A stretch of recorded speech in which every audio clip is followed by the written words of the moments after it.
eziwandiikibwa nga zigenda mu bifo ebitongole oba mu ofiisi nga n'oluusi zisobola okusomwa abantu abasukka mu omu naddala nga bakyusiddwa.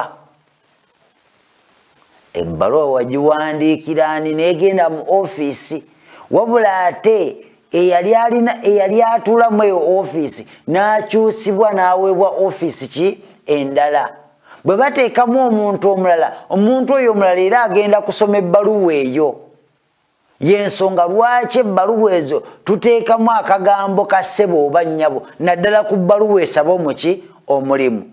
Oyinza okusuubira nti omulimu ogusaba musajja n'okozesa ssebo, ate ofiisi ne bakyusa omukulu w'essomero ne baleeta ate mukyala bwe yawandiikira ssebo.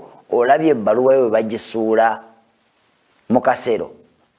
Kakati nno akagambo ssebo oba nnyabo kakulu naddala nga